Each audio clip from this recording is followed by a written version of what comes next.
Excellent. Well, again, thank you. I have apologies for absence from Councillor Will. I don't know if Mr. Diaz is now on the line, but maybe he'll be joining later. He may have had some difficulties joining. Are there any declarations of interest that anyone wishes to record? I will take silence as that they don't.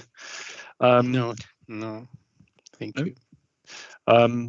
Before we go on to paper A3, I would like to seek the committee's permission to write to our former members who left the committee at the last meeting. I'm thinking of external members here, so Sir Michael Craig Cooper and Jonathan Reid, just to thank them formally. We did minute our thanks at the last meeting, but I think it would be appropriate to write to them. But I'd like to be able to say that that was at your direction. Do I have your assent to do that, please? Absolutely. Yes. Thank you. 100%. Yes. I will do Yes, that. Councillor Marshall. Fabulous. Oops. So then moving on to paper A3, there are significant differences and things verging on errors that I've spotted in these minutes, and I was a bit baffled, but maybe officers can help, because I sent in my suggested changes to the drafts, which haven't seemed to have made its way into the minutes. But I don't know if Mr. Shepherd is on the line.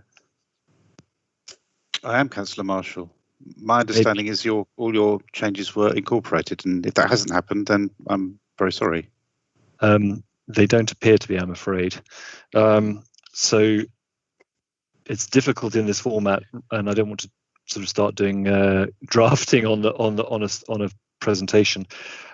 My suggestion is that, but you may tell me this is not a sensible one, is that I send you my changes, suggested changes, and that we have a look at these minutes next time when they've been corrected. I know that means that they won't have been approved for a cycle, but otherwise I think... Yes, Councillor Marshall, that's exactly what I was going to suggest. Okay, let's do that, in which case. There were, and this is one of the differences, one of the actions that I had in mind was that we were going to speak over the summer, I think Mercer's and myself and anyone else interested, about this multi-credit strategy thing, so that we could get into it in a little more detail before it came back formally to us, which hasn't happened. So when we get to that piece, it may affect it. Anyway, okay, well, we'll come back to if the rest of the committee is content with that. It's not just my decision, of course. You may all think these are absolutely spot on, but if the rest of the committee is content with that, that's what I would propose. Can I? I'll take your consent unless you say otherwise, because otherwise it's rather difficult. That's fine. No one is objecting, so I think that's what we'll do, Mr. Shepherd, if that's okay. The other thing I would just say is, I think probably for our newer members, when you received this pack, you probably thought, oh my God, what on earth have I let myself in for? There's 2 inches of paper and this meeting is going to go on till 3 in the morning. I can assure you that it will not be my intent the meeting goes on till 3 in the morning. And as you will have seen, actually, a lot of the paper in here is detail, some of which you don't need to get into particularly, and certainly we're not going to discuss every page. So I hope you were assured as you read the papers that the agenda won't take too long. At least that's my intention as your chairman this evening. Let's therefore go on to paper A4. Do we have CBRE with us? Yes, you do. Again, Mr. Shepherd, you may need to guide me here, because some of this is confidential, or probably the conversation will want to veer into being confidential, which should therefore be taken in part B. If we were to resolve to go into part B now, does that cause problems from a technical perspective?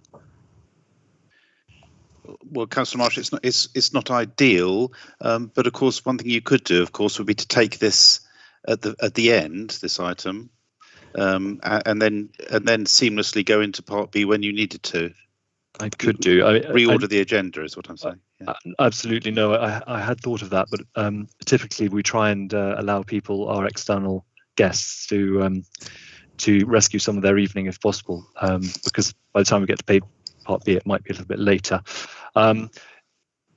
Friends from CBRE, you've heard the 2 options. To ask you a slightly loaded question, would you mind if you had to wait some time, or did you have dinner plans? No, we were anticipating that it may go this way, so that's fine. Thank you. Okay. So the attached CBRE report, I suggest, will come up in Part B when we get there. The consideration to the proposed fire risk document for approval. Apologies, I haven't seen a fire risk document. Has that been circulated? Yes. It has. Well, my apologies, I say I didn't see that. So colleagues, my thought here was that I think it's particularly important for us as a council, amongst, beyond any other council, to adopt the highest possible standards in relation to fire risk for obvious reasons, given the tragedy that's occurred within our community. And it occurred to me, therefore, that as we're purchasing properties, we should insist that a very high level of safety is applied in relation to fire to those properties, perhaps over and beyond what a normal purchaser might apply. I'm very much to be guided by officers and council policy in this regard. I presume that our own buildings have adopted very similar standards, but it just occurred to me it's something that we ought to add to the mandate to CBRE in terms of how they manage the buildings. Mr. Curtis or Mr. Triggs, you may have an update, because I know you were going to speak to the town clerk about this.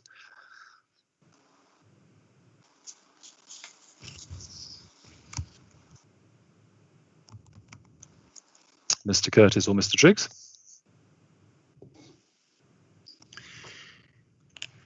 Yes, Chairman, obviously aware that such a document was to be considered by the committee tonight, but personally I've not taken any other action in terms of liaison with senior management at RBKC, and wasn't really aware of the need for that to happen.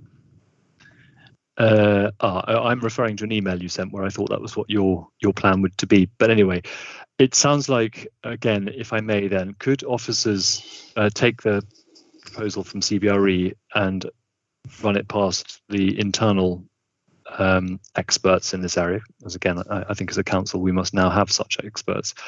And once you're happy that what's been proposed is a comprehensive policy which is appropriate for this aspect of what we do, I think we can bring it back for approval. But I hope, colleagues, and please again dissent if you do, but I just thought it was something as we begin our journey on buying properties, that sort of putting this in place up front was one of the things that we ought to do. And Chairman, I have read it and thought it was very straightforward and extremely good. I realised it's got to be agreed by everybody when they've seen it, but I think it would be important that CBRE see it sooner rather than later, and are allowed to comment as well. Okay, I would agree with the comments. Sorry, Central Peacock here, CBRE. If it's the one that I think we circulated, then we wrote it. Even better. But could I ask CBRE then to liaise with our officers to finalise it and to take into account? Mr. Curtis is wanting to speak. Mr. Curtis, go ahead. No, I need to say I think that the document has been agreed, and I'm sorry it's not with us here if it's not with the papers, but I agree entirely with what you say, that we want the highest standards, and I think the document does meet those. So we'll make sure that we make that the case.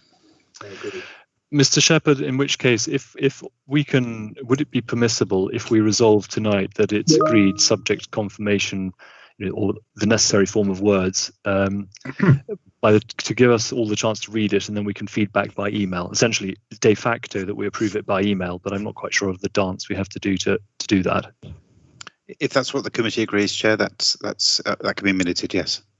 Okay, so colleagues, I would propose that we read the policy. Mr. Curtis has assured us that he believes it is to the right standard, and that having read it, you feed back probably to Mr. Triggs in the first instance your assent or dissent, and if it's agreed by us all, then it can come into effect and we can minute as Mr. Shepherd has just said.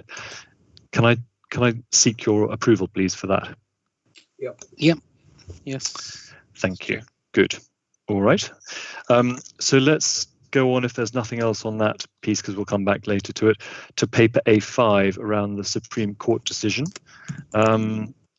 was someone going to speak to this? Yes, Chairman, I can briefly introduce the paper.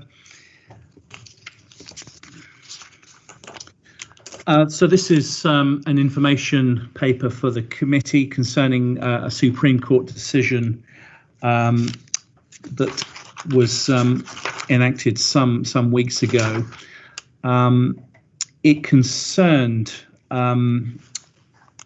unofficial guidance from the government reference the investment process. And the court made clear that the use of policies by an administering authority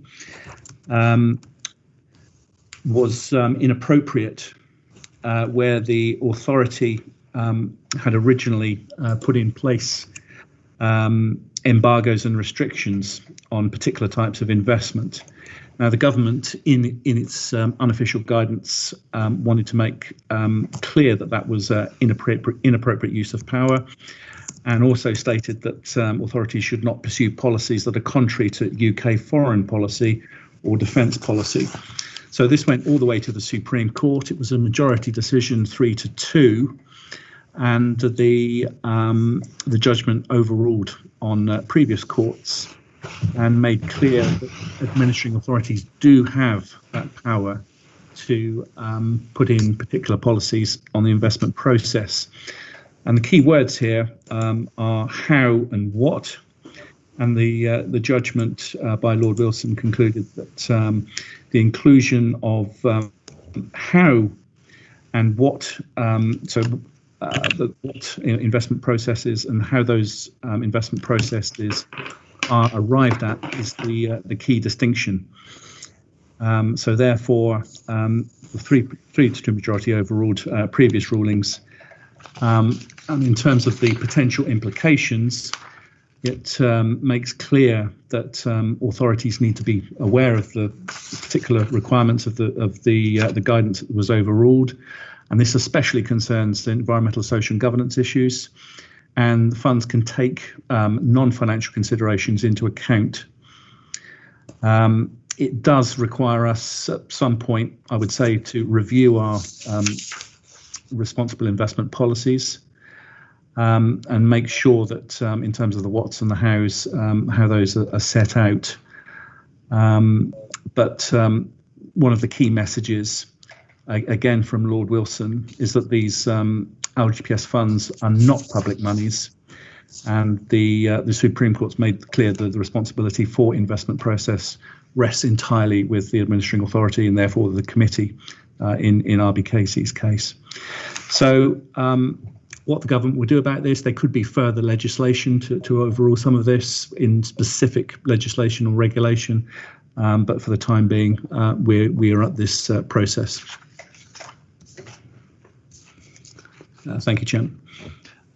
Thank you. And can I just note that it seems Mr. Diaz has joined the meeting, so welcome, just for the minutes that he's now with us. I think this was useful, and thank you for your summary, which is also very useful, particularly the piece around how it might impact us. I suppose I had a follow-on question because I have to say I didn't read the original judgment. It's probably fairly heavy reading, but I did read, I think it was an LGA summary which they had commissioned on it, and there was some quite interesting language around the fiduciary responsibilities of similar committees to our own, and the things that we can and cannot take into account, which is a subject of debate that we have actually had to touch on in the recent past. So I'll try and dig that out if I may and circulate it to the committee with the relevant pieces, but it is quite an important judgment because it does set out for all of us, and quite important as members of this committee, the things that we should be doing and things that we shouldn't be doing. So I thought it was important that we became aware of it. Can I ask if there are any questions? And just in case for newer members of the committee, the protocol typically, if you want to ask a question, you can either try and use the hand up function in Teams or put a Q in the chat and I'll see it and then invite you to speak. So those are the two best methods, otherwise we'd all talk over each other. So does anyone wish to ask anything about this? We have Clifford Sims from the external legal advisor. He's with us online. Excellent. Sorry, I didn't realise. No, as I had asked. So that's fantastic. Thank you very much. Well, maybe Mr. Sims, can you go into that aspect of it for me, which was I can't again remember the precise wording, but the court did, as I read, comment quite specifically on the things that the committees can take into account, and particularly, if you'll recall our own debate on this subject, our duty to act in the best interests of the fund and not in the best interests of other things. But I may have got that wrong, so maybe it's just very useful to get your input, I think. Yes, of course, Councillor Marshall, and good evening, everybody. I've turned my camera on. I don't know whether that doesn't seem to be protocol amongst you, but just in case you want to look at me, I'm sitting in my study. It's not too bad a read, to be honest. The case, it's as these things go, it's only about 30 pages. However, you have hit the nail on the head, and thank you to Phil for his summary of the judgment, which again I thought was very good. I think the issue here is that one of the things that the House of the Supreme Court did say, that it probably helps to focus attention on what the judgment actually means, is that the reason that you as an administering authority and your committee is given the power of investment, and it's not given to anybody else, in particular the Secretary of State, which is what the Supreme Court found, that central government cannot direct how it cannot direct what you invest in. It can direct how you invest and how you make decisions about investments. But you can't get away from the fact that the reason you have the power in the first place is in order to pay pensions.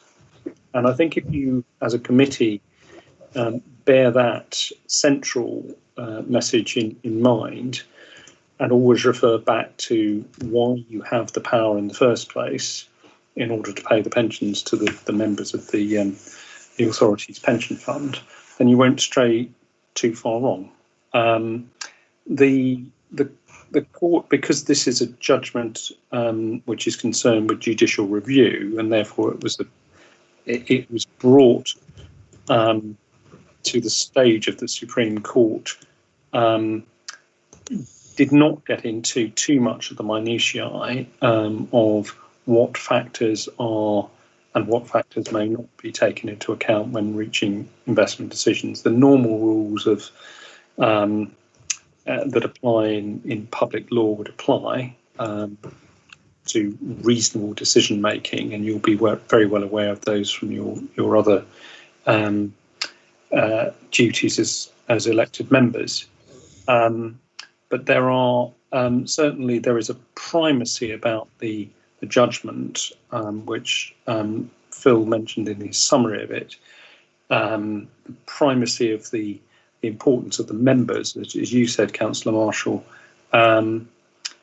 which comes out very clearly, because the government's case in arguing that in the original flawed guidance, which was the subject of the judicial review, the government's case that it was possible to say to local authorities, you may not invest in a way that is contrary to UK foreign policy or UK defence policy, was all founded on the flawed assumption that, as the government said, it was public money at issue, whereas the fund that you are stewards of is not public money in the sense that central government can tell you what to do with it.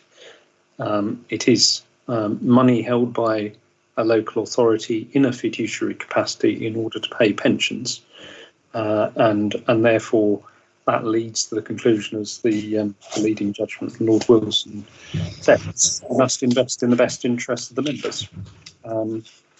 What that best interest means depends on lots of different factors, but I hope, is that sufficient by way of a summary in answering your question? Yes, that's helpful. I mean, I suppose the follow-on question from my perspective is, the way I read it was that we have that overriding requirement. So every when we're taking a decision, we have to think that this in our judgment, and that's a subjective decision, but this in our judgment is in the interests of the fund, and extraneous objectives, personal, the council, the governments, all these other actors should not be the decide. It shouldn't be a factor at all. In fact, the only thing we should be thinking about is, if I've understood it correctly, is how is this decision before us going to benefit the fund and therefore indirectly the members, and anything else isn't really important. But is that fair or not? No, that is fair. I think the extra layer of complexity that I think we have to recognise is that the Secretary of State does have power and has issued guidance on investment matters to local authorities. So you do have to have regard to what guidance says, but guidance is not the same as regulation or law, and therefore, as far as the government just guides you as to how to take into account, for instance, ESG factors, that is merely guidance which you have to assess in the context of particular decisions. So it's you're right. Your summary is correct. There are a number of factors which you can take into account. Non-financial factors, which may include things like environmental, social, and governance factors, may be taken into account so long as they do not cause a financial detriment to the fund. And of course, you have obligations to say what your views on responsible investment matters are, as again Phil said. I think I would add one thing, if I may, in terms of practical implications of this case. I don't know whether this is applied to your authority, but it's certainly a lot of other authorities have received letters from activist groups on both sides of the argument. Given that the case was about the Palestinian Solidarity Campaign, you can realise that there would have been pro-Israeli groups as well. Some local authorities have received very detailed letters imploring them either not to invest in any way in anything to do with Israel, or the other way around, telling them what their fiduciary duties are. Now, if you haven't received those letters, I think you're lucky. The only practical point I'm trying to make here is just think about the contingency planning of how to respond to them, given the political sensitivities. Obviously, they are round-robin letters that have been sent to a lot of authorities. Can I just then follow up on that? I think we have had some inquiries on that, and as you say, if we haven't, we probably will. And I think in the past, Mr. Triggs can help me here, we've pointed them to our ISS and said, well, that's the statement that we make, that's our considered view, and we don't go much further than that. And clearly we continue to review and assess and change our ISS as we see appropriate. But we don't seek to sort of write customized letters to every single person who might write to us, entering into a discussion about issues which aren't really the purview of an investment committee. Quite right. I think that's exactly the right thing to do, and it was merely to warn you of the possibility of it happening. So to have a standard response along those lines to and making it quite clear to whoever writes to you that your duty, your primary duty, is to the members of the fund, not to people who are not members of the fund, let alone people who are not employers or taxpayers. Thank you. That's very helpful. Colleagues. Yes. Oh, sorry. This is Councillor Lowry. Go on, please. I think from a realistic perspective, we're likely to receive more lobbying from climate change action groups than we are from the Israel-Palestine lobby groups on this particular, for our pension fund. And indeed, we have received, well, at least I've seen climate lobbyists email me. I haven't personally seen any, unless it's gone through you, Chairman, on the Israel-Palestine debate. But perhaps there's something to discuss in the next paper. No, indeed, you're right. I've received, or I've had some correspondence indeed with a former employee of the council. I won't name him for privacy reasons, but a well-known member of previous member of the council, around issues around the environment, and indeed that was the genesis of the next paper, to remind ourselves what we are saying on those issues. So I think you're right, but the general point still applies, because there could be someone somewhere who has a particular view on a particular subject which they think is relevant to us, and they could write to us. And again, I would do what I said, which is point people to our ISS. We can't seek to, I think, get involved in all of these very complicated issues here. Colleagues, any other questions or things you wanted to add? The paper was for noting. No? Okay, thank you very much. That was a very helpful summary, very useful for us. So shall we go on to paper A6? Again, this is for information, but Mr. Triggs or is someone going to talk to this first? Certainly, Chair. Over to you.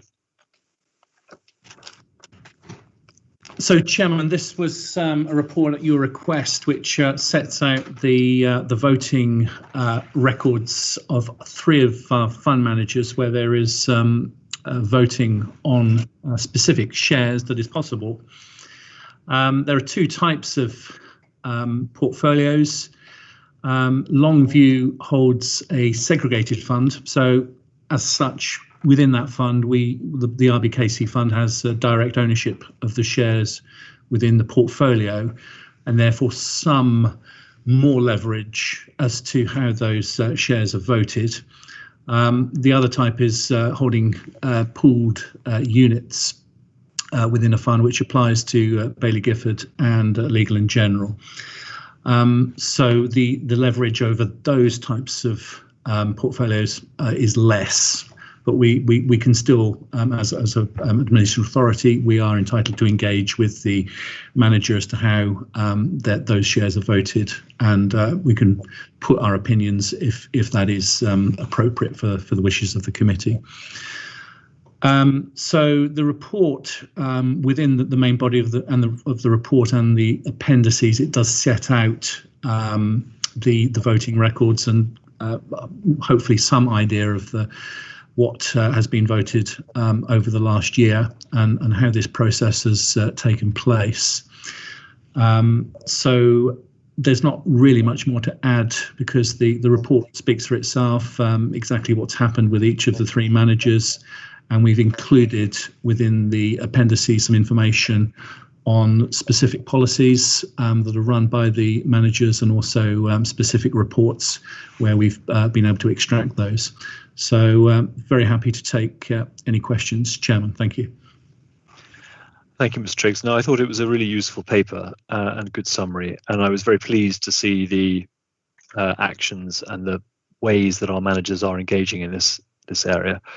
So, for example, if I look at the 3rd bullet point under Longview, I think this is exactly, for me at least, where I think an investor should be positioned. So it's less about crude mechanistic inclusions and exclusions. It's much more around really looking at risk and really looking at how changes to the environment, particularly, affect the long-term business sustainability and profitability and value, therefore, to a shareholder. So crudely, they don't want to invest money in a business that's going out of business, which I think is the most powerful motivation of all, rather than, as I say, something rather crude. LGIM's rather different, because of course they have to buy the index, but there I was wanting comfort that they are then actively using their position as insiders in some of these companies to push them to become more sustainable and more responsible, and indeed the papers confirm that that's what they're doing, and I think we would strongly support them in doing that. So anyway, I was comforted that I think what our managers are doing aligns with my understanding of where the council is. I can see Mr. Bertland wants to speak, so please. Just a very, very brief comment that when we get on to looking at the manager paper later, there's a section for each of the managers called ESG, and so Mercer rates managers not just on whether we think they're going to kind of outperform or how strong we think they are at the top level, but actually we have a whole team of people trying to assess managers on environmental, social and governance kind of stewardship issues. And you will note that there are different scores ranging from, we have a scale 1 to 4, where 1 is excellent, and L&G fits into that that ESG 1 slot, and there's a range down to 4. But Baillie Gifford, for example, scores well on that also.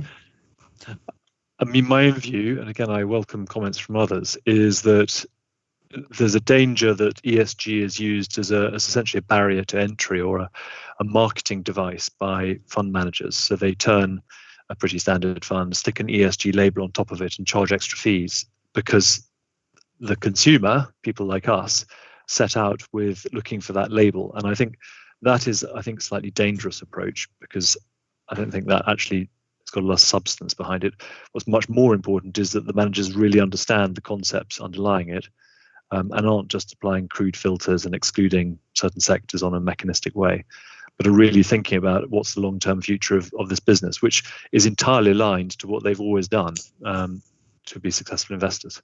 So I think that's sort of at least where I am. But this is a very important subject, very sensitive subject, and again, others may have views. So please do, colleagues, you may not, but if you do, please do put a Q in the chat or put your hand up and contribute, which no one feels like they want to do. Okay, in which case, unless there is someone who has a last word, I would say we should note this paper, continue as we always have to impress upon our managers that we take this very seriously, thank them for the fact that they are doing what they're doing, and move on to the next paper. So that takes about an inch of paper, I think, if you skip forward to paper A7, quite a complex paper. Again, Mr. Triggs, are you presenting this or is someone else presenting this? Happy to present, Chairman. Over to you. Thank you. So again, another information paper, Chairman, concerns the recent court decision concerning McLeod and Sargent. Now, this case almost got as far as the Supreme Court and was due to be heard by them, but at the last minute, the government decided to concede defeat on it, and the appellant, which was McLeod and Sargent. So McLeod was a member of the judges' pension scheme, and Sargent a member of the firefighters' pension scheme. Were awarded the case. Now, the decision arises from the change in the type of public service pension scheme that took effect from 1st of April 2014, and this applied across the piece of public service pensions, where the base of the pension fund would change, or pension fund membership would change from a final salary scheme to a career average revalued earnings scheme. So that took effect from 1st of April 2014.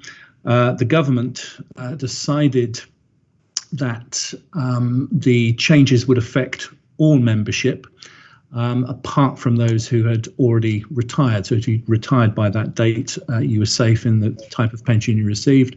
But if you were still an active member, then the way that this has worked in the past, if the scheme has changed, you in effect become a member of various types of pension fund. So there were changes from April 2008, changes from April 2014. So myself, for example, I've been in the scheme many years. I'm a member of 3 different types of pension fund, and all the benefits are accrued on different basis throughout the particular time periods.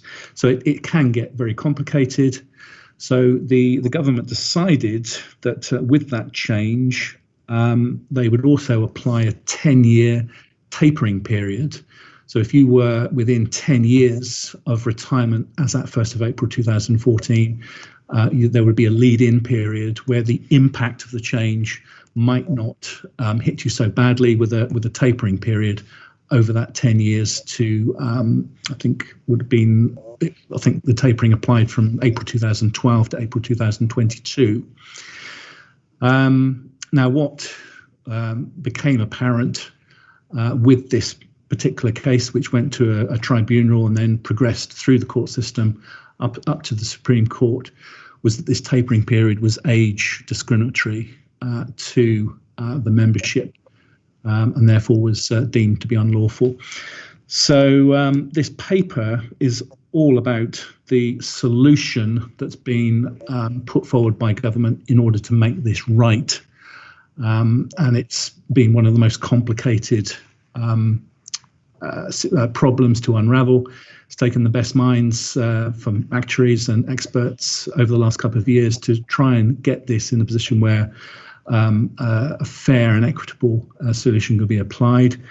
The paper sets out, and it is, I say, quite complicated, but there is a proposed underpin whereby every pension that's been calculated and every benefit statement that's been produced can be revisited over time, and the different types of scheme possible can be applied for each individual member to make sure they get the best solution for that particular member.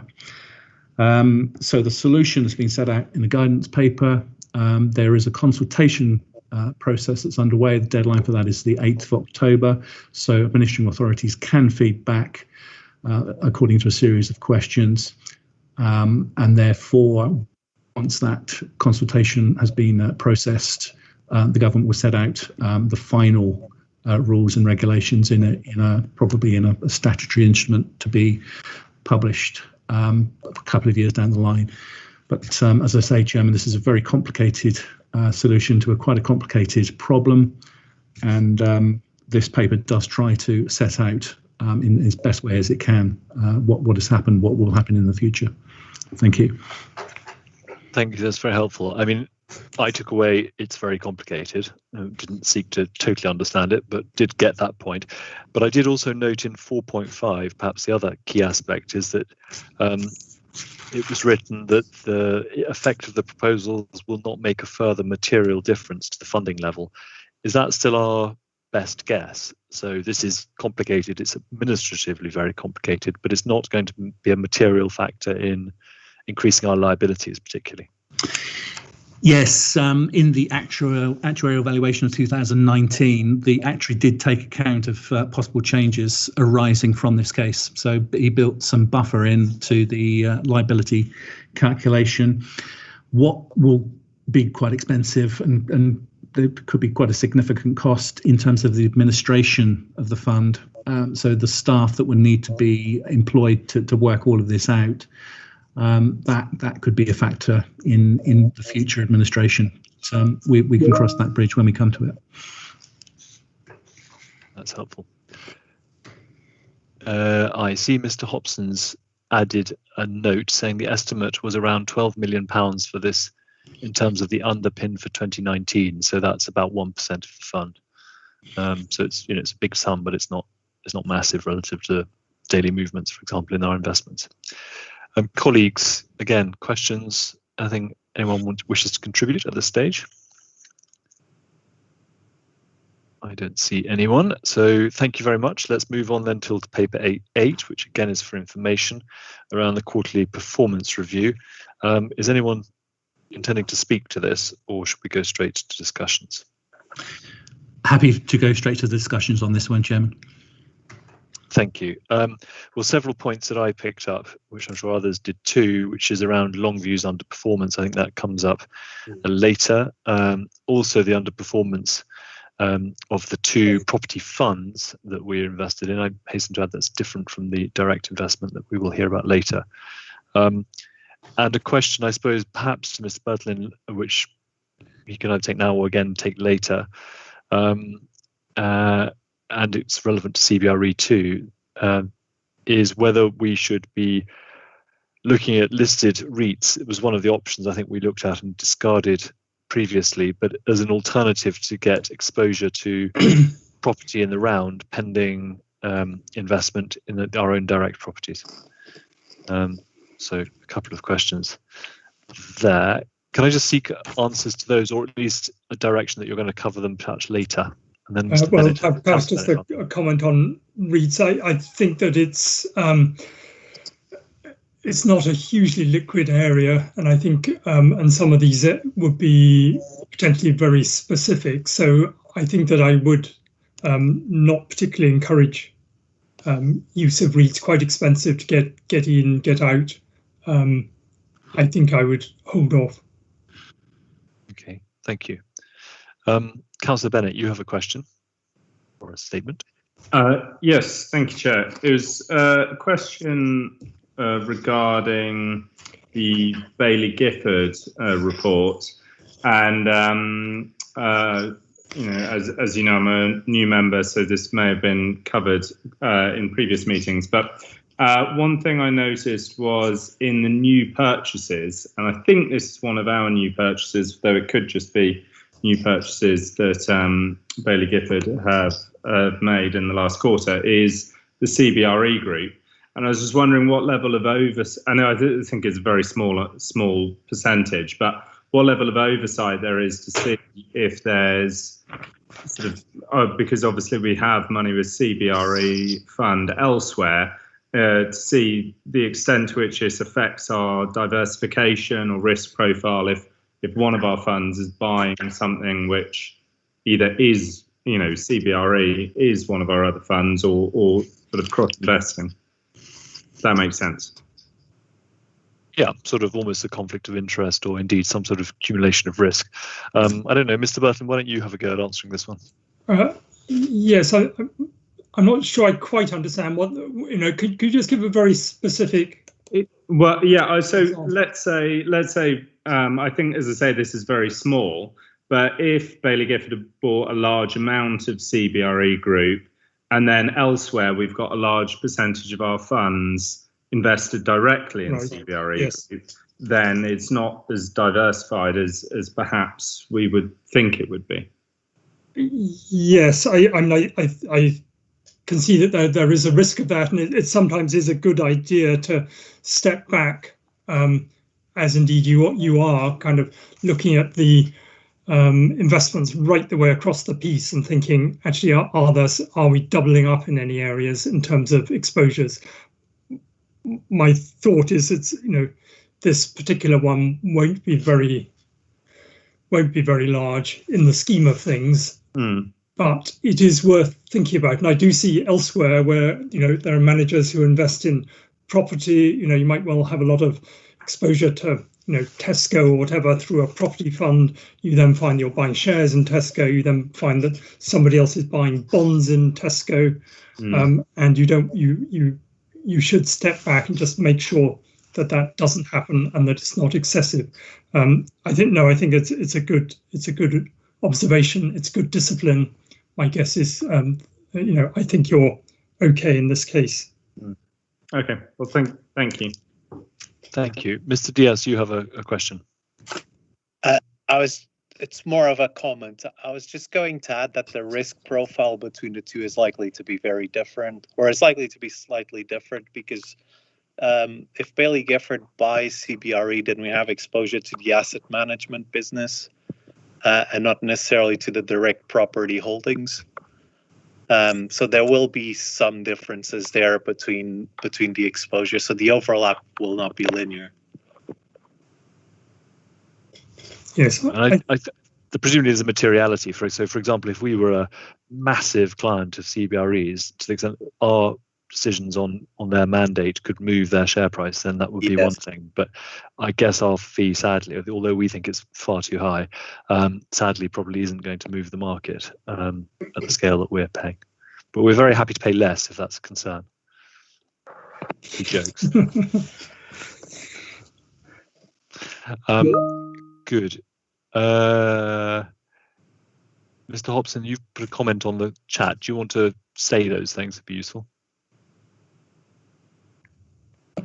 Yes, thank you, Chair. Just as an aside, in the Perk Universe Appendix, now that we have 10 years of data, it does show that RBKC is the #1 performing LGPS pension fund, of which they have information over the last 10 years with 9.4% annualised returns. I think we do mention this in the annual report cover paper or one of the other ones, but this is the actual report which has the appendix if anyone's interested to look at the different fund rankings at all. Yes, well, I certainly would be. Why don't you send them to the committee? We can have a slight pat on the back, but also a slight reality check, as I think it's mentioned elsewhere. We started from a good position, which allowed us to take more risk. You take more risk, you can potentially earn higher returns, which is what we've done. So it wasn't pure skill, but nevertheless, good news. We should take it when we can. Good, colleagues. Any other further questions? There was also a letter, which is, you have to go quite a long way into the pack to find it, but there's a letter on the 6th of September from Councillor Williams from the Pension Board. I don't know if Councillor Williams is with us. Yes, I am. Yes, good. Yes, thank you very much. So, Councillor Williams, maybe you can explain what your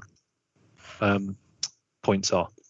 Yes. I mean, as you just said, Chairman, the fund has done incredibly well over many years, and partly, I think, if I may say my personal views, because we've been very good at choosing investment managers and setting their mandates, but also because there's been a higher equity exposure. And the question really is, in these uncertain times, whether you need to think about the risks of suddenly finding a serious underperformance. I mean, I think it's just looking at the process rather than giving you specific advice, which is certainly not the pension fund's job to as how to manage the fund. But I think just something to think about. Thank you.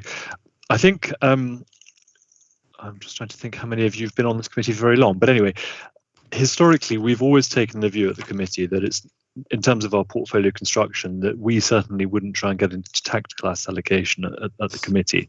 And so we try and look through market cycles and short-term market volatility and look to the long-term attributes of the asset classes we hold, including equities, which of course is very significant for us. And so we've always been fully aware that equities as an asset class is volatile, and we indeed saw it in March. How volatile equities can be.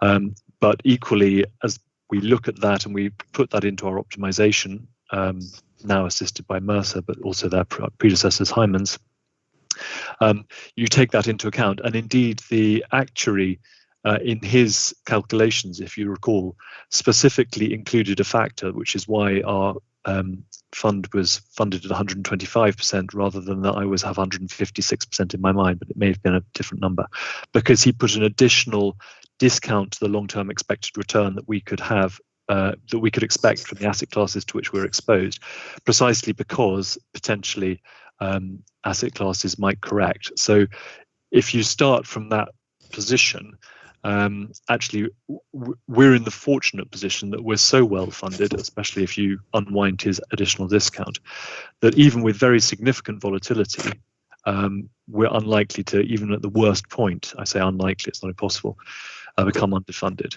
And that in turn allows us to take further risk, which allows us over the very long term to perform even more strongly and become even more overfunded. So we absolutely consider risk. It's at the center of our portfolio construction process. And indeed, I'll just also say, for the benefit of those members who are new, we asked our actuaries alongside Mercer's last year to do a Monte Carlo simulation based on various different asset allocations, and to take that to the council leadership team, specifically the leader of the council, that underwrites most of the liabilities of the fund. Most of the liabilities are related to council employees, and to ask the question in terms of how much risk the council, as the sponsor of the fund, would be willing to take. And we received the council leadership's confirmation that they were happy with the level of risk in the fund. So it's quite hard for us in abstract to sort of determine the level of risk and return without looking at where that risk would crystallize if we were unable to meet our obligations in the fund. So I totally agree with the point that risk is vital. It's at least one of the two things on the risk return trade-off. But I would say I would be very, very reluctant to go down the route of tactical asset allocation. It's the sort of behavior that in March would have seen you sell out your portfolio only to buy it back again in June, which would be not very smart in my view. No, yes, thank you, Chairman. I think that's very helpful. I can see some questions and hands. I think I saw Mr. Shepherd's hand was raised. Mr. Shepherd? If it was, Chair, that was a mistake. Oh, sorry. And now they've disappeared. I can't see them anymore. Chair, if I make sorry. a point. Who's speaking, here. sorry? It's Councillor Waston here. Please. Just to follow on to your point, I may have misheard, but I don't think you mentioned that we have actually reduced our exposure to equities over the last 2.5 years. I think it was up over 80% when I joined 2.5 years ago, and by selling down 10% and moving into property, we are reducing our exposure to equities. So in some respects, we are getting less exposed to riskier assets if you consider equities to be risky. Yes, and I think that's fair and correct. Thank you for raising it. I think also part of the discipline of investing, which we come to in paper A9, is around rebalancing. And in periods of outperformance of one asset class, it should automatically see you trim that exposure, which should mean selling high and perhaps allocating to something which will feel slightly awkward at the time, may have not have done quite so well, but hopefully also buy low. So those disciplines around portfolio construction and rebalancing, I think, inherently also contribute to good risk management. I can see two hands up. I can see Mr. Diaz's hand because it's got a name, and then one other, but I'm afraid it doesn't have a name on it. So Mr. Diaz, why don't you go first? It's a question. Has the committee ever considered creating a reference portfolio? So a very simple stock bond portfolio that would give an idea about the risks needed to meet the objectives. Crudely, no, but you may have to educate the rest of us on exactly what the benefits of doing that might be. So usually it's just a portfolio made up of global equities and global passive equities and global passive bonds. And depending on the mix between the two, it gives a sense of the kind of returns that are needed for the scheme to achieve its objective. So, for example, when the return requirement is very high, then the scheme might need the reference portfolio would point towards, let's say, 100% equities at one extreme. If the returns needed were very low, then it would be around 100% bonds. And so you're then able to test that portfolio over time and see what kind of risks that entails. And it's very clear and very easy to communicate about to other stakeholders about the risks that the scheme is taking. I can see Mr. Davies' hand up. Before we go to him, Mr. Burton, would you like to comment on Mr. Diaz's suggestion? Yes, I mean, it is useful having a some kind of a reference of, I mean, one suggestion which might be relevant to this discussion is, what we could, of course, use the median local authority fund as a reference in that context, which in a way is, is how these league tables work. It is worth observing as part of this discussion that the average fund in the analysis we were just looking at was showing a kind of only about a 50%, 51% equity exposure as being the average, whereas of course this fund, the RBKC fund, has an exposure closer to 70%. So perhaps there is a reference portfolio. I think if one were to look at that, one has to also then presumably overlay the relative funding levels, because there's an asymmetry, isn't there, that if you're sitting close to or below 100% funding, your ability to take risk is much more constrained. So you will never inevitably and slightly perversely have to de-risk your portfolio, because you can't run the risk of going from 100 to 80 to 60 in the same way.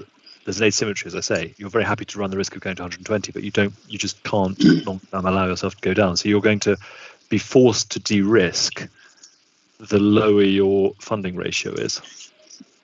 So given where our funding rate is probably higher than most, I would suggest that probably means that it's appropriate for us to take more risk than most. Yes, no, the devil's advocate, of course, then takes the other line that if your funding position is that strong, you could do. And we've discussed that very subject, because I agree. I mean, I think it's to sort of almost take your chips off the table and actually sleep well at night. But the problem with that is it actually means that we are increasing the cost to the contributors, both employers and employees, because if the fund is leaving money on the table and is essentially underusing its risk budget, then it's effectively putting more weight on contributions and less on returns. So if you're an employee or an employer, you may not be quite so happy. That's right.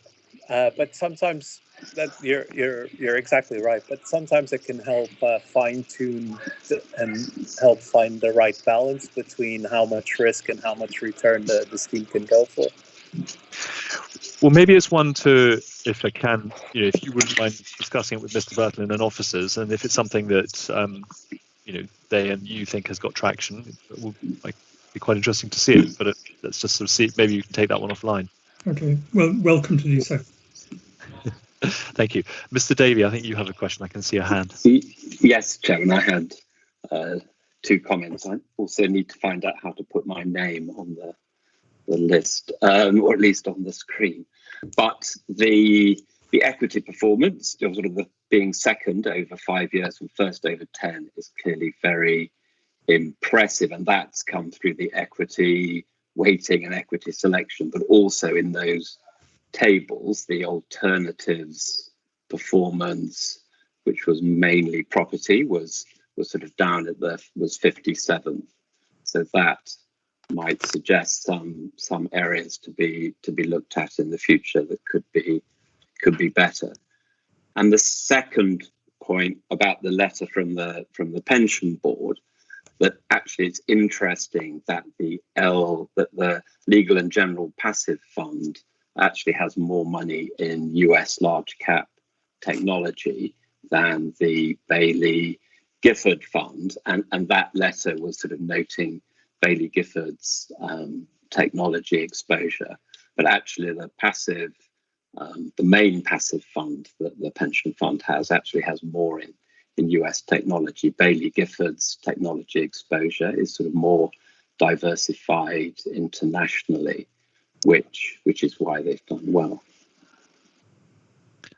Thank you. Good points. Mr. Cook, I can see your hand. Yeah, so just, Chairman, thank you. Just a quick sort of question, and this probably stems from my ignorance in the area, but going through all those quarterly performance reports provided by the managers, I felt that the Adams Street one was somewhat lacking in comparison to the others, and given the complexity of their investments, I would hope to actually get more information, perhaps. And I just wondered if if Mercer's felt that was a typical kind of report for that asset class.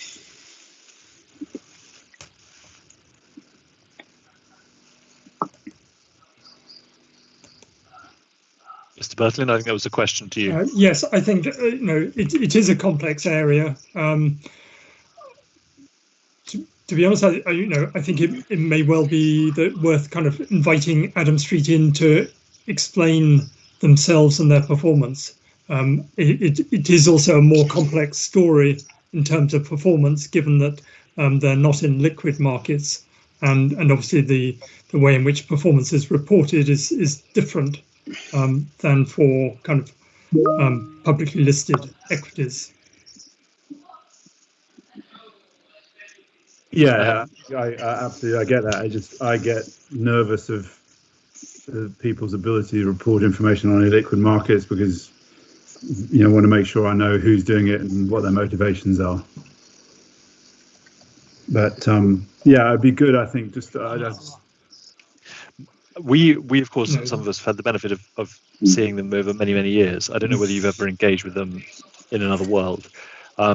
But it could be one of the things I think it would be good to do if more members of the committee are minded to or willing, is to go and meet some of them at their own offices, accompanied by an officer, and to have a really good conversation. So if you're interested in the subject and willing to be volunteered, it'd be great if you would want to go around there and have a chat with them and really understand what they're doing and form your own views, accompanied by an officer.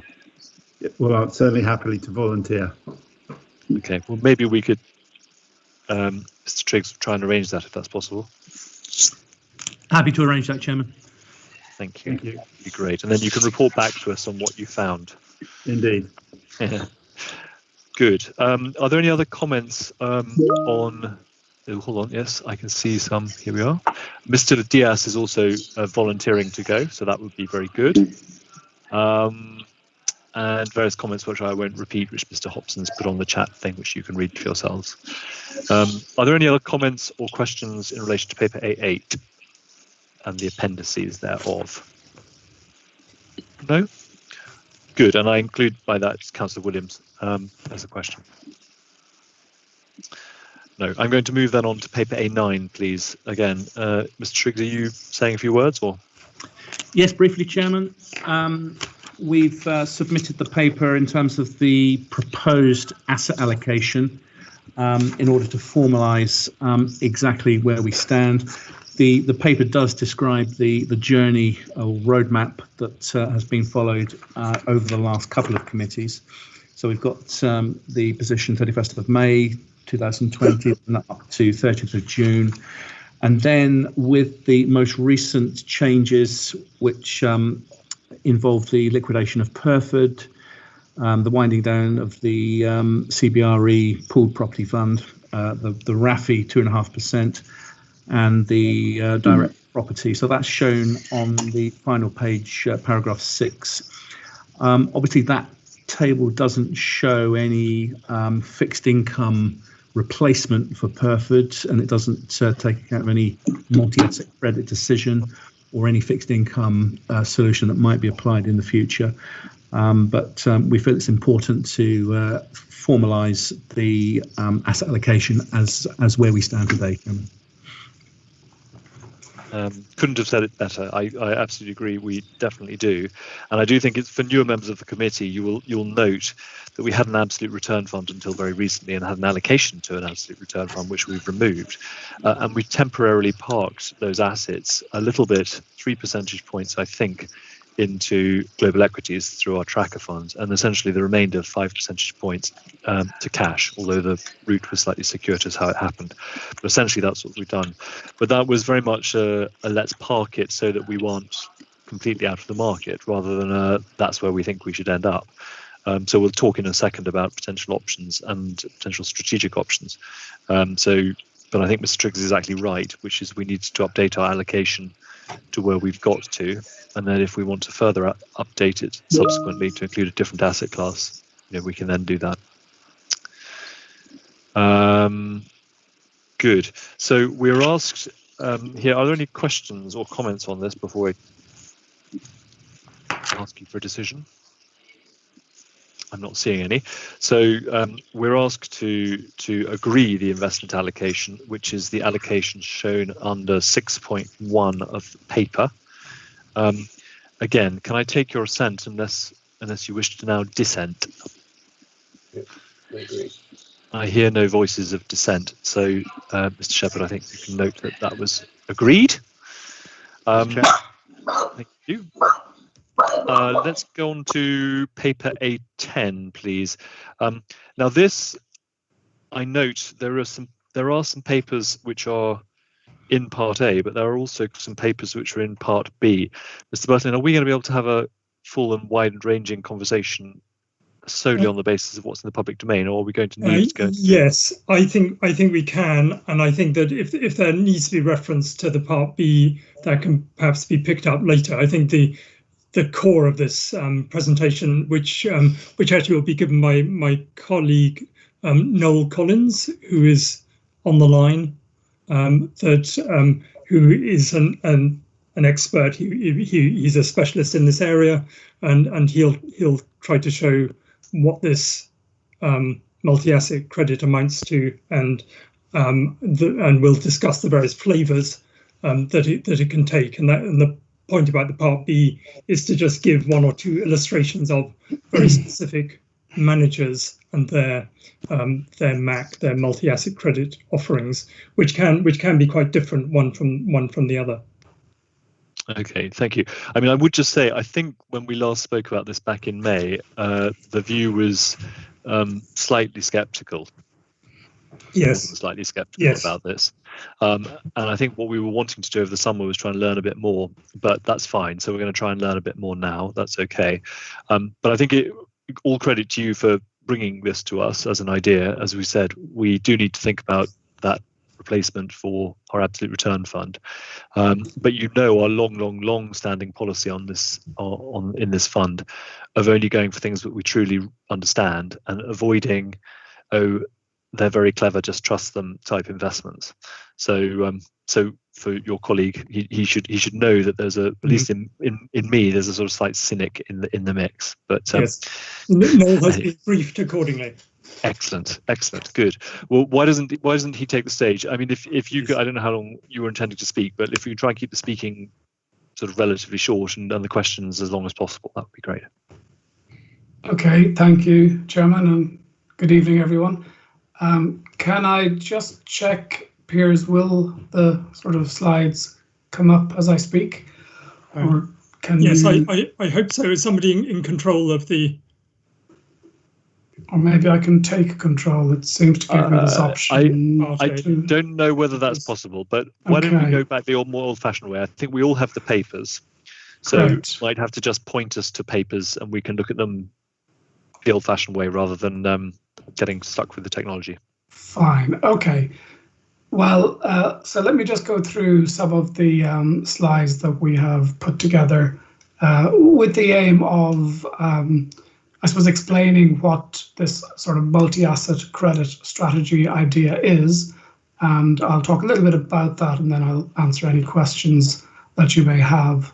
So if you go through to the first page, Introduction Multi-Asset Credit, that just gives some of the context that the chairman has just, I think, updated us on, the context for the review, talking about coming out of the absolute return strategy. So maybe if you move forward on the slides to slide number 4, why multi-asset credit? What is MAC or multi-asset credit? We tend to refer to it as MAC as an abbreviation. At a general level, multi-asset credit is a strategy that combines exposure to a number of higher yielding fixed income asset categories.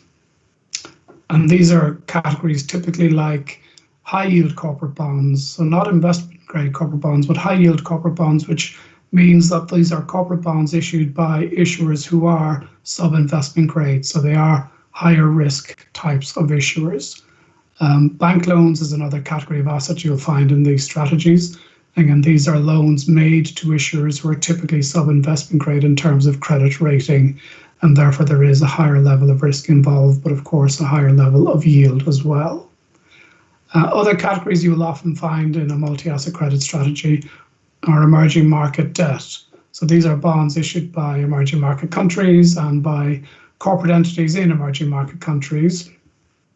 Other categories you'll find are distressed debt, which is corporate debt issued by companies that are going through periods of stress or periods of great trading difficulty.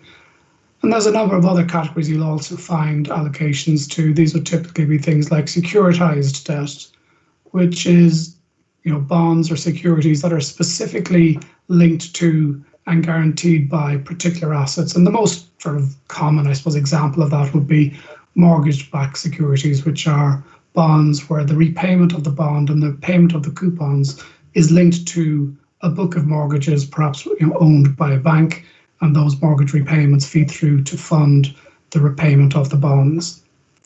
So those are the main types of asset categories. And as I say, the main aim of a multi-asset credit strategy is in one portfolio to bring all of those types of fixed income exposures together.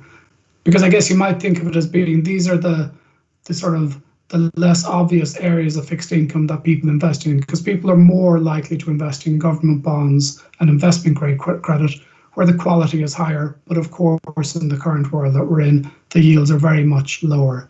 And so the purpose of bringing these various asset categories together is to generate returns. So these are higher yielding fixed income areas. And again, just to be clear, that is because of these are slightly more risky issuers. But of course, the purpose of having the higher yield is to generate a decent return over time. And typically these strategies generate a return somewhere in the region of 3 to 5%. That is really what the type of return that they're aiming to generate. And in that way, you can think of it as being higher than gilts or higher than investment grade bonds. But as a return, it'll be probably lower than what you actually might expect from equities. So it sort of sits in the middle. And there's one illustration in a couple of slides' time that will show us that. So it's a concept. It's a relatively broad type of strategy. What that means is when you look at individual managers, you will see that managers will do and approach this type of strategy in different ways. Some managers will actually try and invest across the spectrum of asset classes that we've just talked about. Other managers will tend to be a bit more specific and maybe will just invest in 1 or 2 or 3 areas. And in most cases, it sort of boils down to the strengths that an asset manager has. So smaller managers, more niche managers will probably tend to have a slightly narrow area focused, but they may aim to be more specialist in that area, whereas some of the bigger investment houses would have a very broad remit, and they would probably aim to cover all of the asset categories that we've mentioned. So if we just move forward through the slides, we can just see some of these points being brought out in sort of more tabular format. So the next slide, typical characteristics, just sets out multi-asset credit for you on the right-hand side and some sort of high-level sort of characteristics, and then it does some comparisons with some other fixed income categories. But you can see the return there, 4 to 6% as sort of a target return. Liquidity tends to be a bit lower than those other categories because you are investing in slightly more complex areas of the market. And then you may have sort of slightly higher manager fees as a result of that, but again, proportionate to the level of return that's been expected from the strategy. If you look to the next slide, I mean, this sums up a lot of what I've just sort of said in my opening remarks. It's sort of quite a colourful graph, but it gives you the various characteristics that you might expect from a strategy like this. So from the left-hand side, where we see the sort of purple pinkish area on the top left, that shows you the type of return you might expect. And interest rate sensitivity, or duration as people would often refer to it in fixed income, actually tends to be quite low in multi-asset credit, and that's because high yield corporate bonds tend to be quite short term in terms of issuance, because again, because they are riskier issuers, it is more natural for people to have shorter dated bonds rather than very long dated bonds. And also, if you have a loans portfolio, loans, as anyone who's had a loan will know, loans are the coupon on a loan. It depends on the bank rate, and it's set every month or every 3 months. So in fact, the duration of a loan is a very short-term instrument. So when you combine those two factors together, you will find that the typical duration or interest rate sensitivity of a multi-asset credit portfolio is quite low. Then as you look towards the bottom left, illiquidity premium. Yeah, these are slightly less liquid markets, so you will find that there's some degree of additional yield built in because of that lower liquidity. And again, anyone allocating to this needs to be mindful of their own cash flow requirements and how quickly they might need to access the assets in question. I think you were talking earlier about it being a 3 percentage point allocation in the overall portfolio, so the liquidity issue might be quite reasonable in that point of view.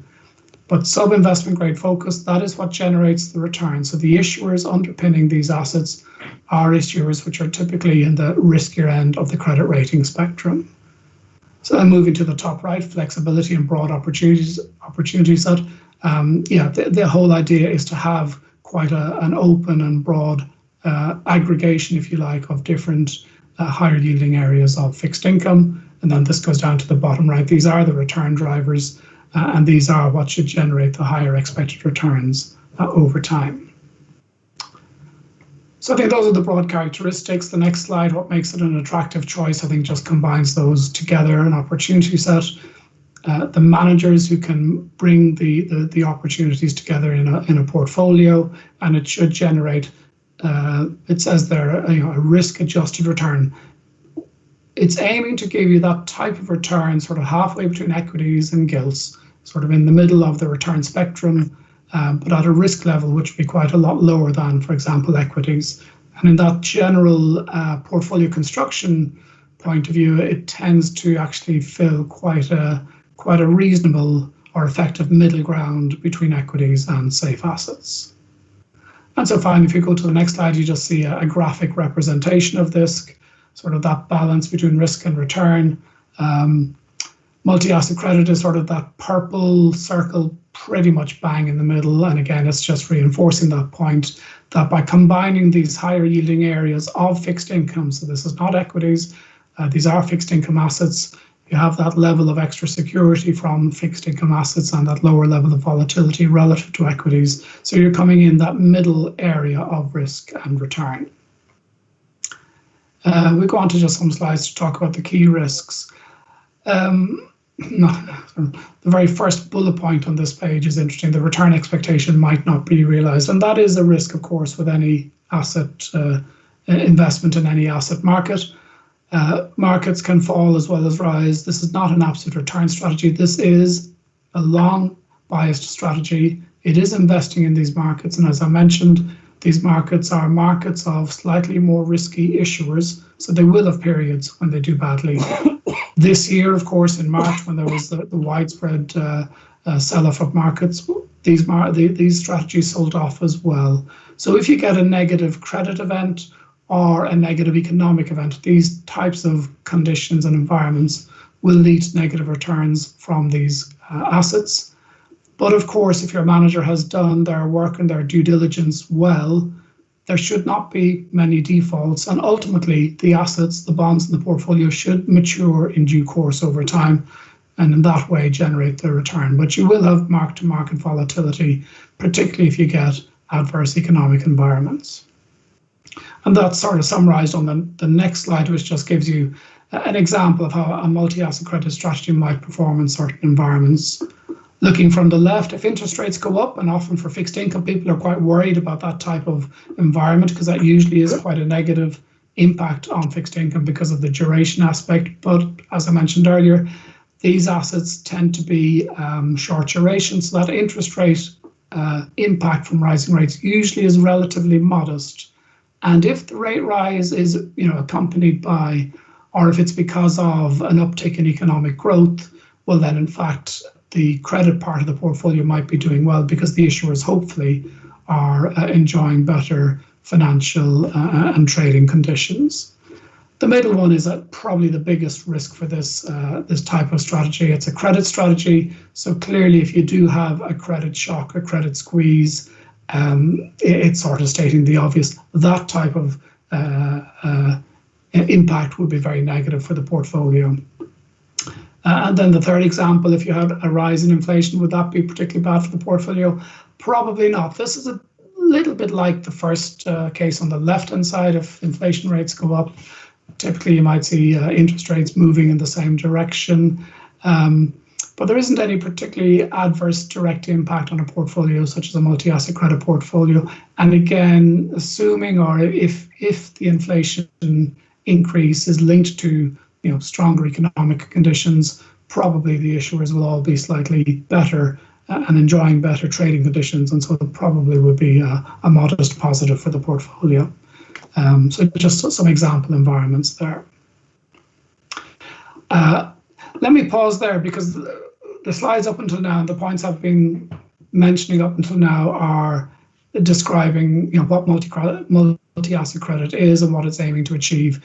There are some slides, as you can see, talking about a market outlook, which I can go on to. But as I say, I might pause just to see if people are sort of okay with the sort of explanation and the comments I've made about multi-asset credit and what it is.